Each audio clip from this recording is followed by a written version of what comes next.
शेवटी काय आहे पुण्याच्या शनिवार वाड्याचं रहस्य? काय आजही रात्री तिथे भयानक किंचाळ ऐकू येतात आणि असं कुणाच्या हत्येचं गुट तिथे आजही लपलेलं आहे? नमस्कार मंडळी, मी राहुल आगोळकर सोनेरी किस्सामध्ये आपले पुन्हा स्वागत करतो। तर आज आपण बघूयात पुण्याच्या शनिवार वाड्याचा एक रहस्य आणि सोबतच त्याचा एक शापित इतिहास। तर बघूया शनिवार वाड्याच्या इतिहासाची सुरुवात कशी आहे। सन 1732 मध्ये बाजीराव पेशव्यांनी या वाड्याची निर्मिती केली। खरं तर हा वाडा त्या काळी मराठा साम्राज्याच्या राजकारणाचे केंद्रबिंदू होता, परंतु या वाड्याच्या भिंतीमध्ये दडलेली आहे अशी एक रहस्यमय कथा जी आजही काळजाचा ठोका चुकवतो। आता स्टोरीमध्ये सस्पेन्स केव्हा निर्माण होतो, जेव्हा या स्टोरीमध्ये एंट्री होते नारायणरावाची। 18 वर्षाचे नारायणराव हे मराठा साम्राज्याचे 9वे पेशवे होते, परंतु त्याचे काका रघुनाथराव आणि काकी आनंदीबाई यांना हे मुळीच मान्य नव्हतं। त्यांच्या काका आणि काकीला वाटत असावं की या साम्राज्यावर आपली सत्ता असावी।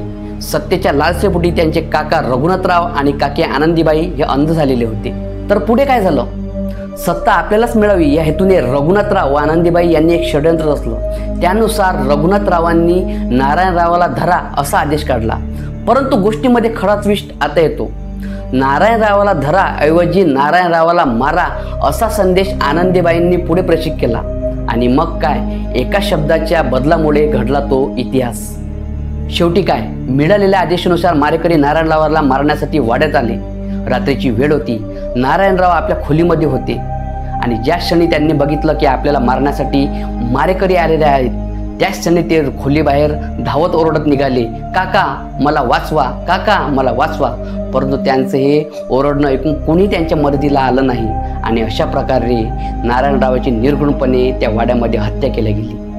पण काय इतिहास इथेच थांबला नाही, तर भूतकाळ आजही जिवंत आहे। पहारेकरांच्या म्हणण्यानुसार आजही अमावस्येच्या रात्री त्या वाड्यातून काका मला वाचवा, काका मला वाचवा अशा जोरजोरात आवाजात किंचाळ ऐकू येतात आणि म्हणूनच या वाड्यात सायंकाळनंतर कुणालाही प्रवेश दिला जात नाही। सोबतच या वाड्याचे एक रहस्य अजून म्हणजे या वाड्याला 1828 मध्ये लागलेली आग।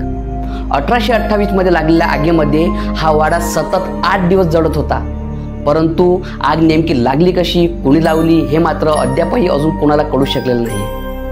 आता या आगीचं रहस्य काय किंवा काका मला वाचवा असं अमावस्येच्या रात्रीला जोरजोरात ऐकू येणाऱ्या किंचाळांचं रहस्य काय हे मात्र नेमकं आपल्याला सांगता येणार नाही। परंतु तुम्ही या वाड्यामध्ये कधी गेले आहेत का किंवा असा अनुभव तुम्हालाही कधी आला आहे काय, ते खाली कमेंट बॉक्समध्ये कमेंट करून नक्की कळवा। भेटूया लवकरच एका नवीन व्हिडिओमध्ये, तोपर्यंत बघत राहा सोनेरी किस्सा।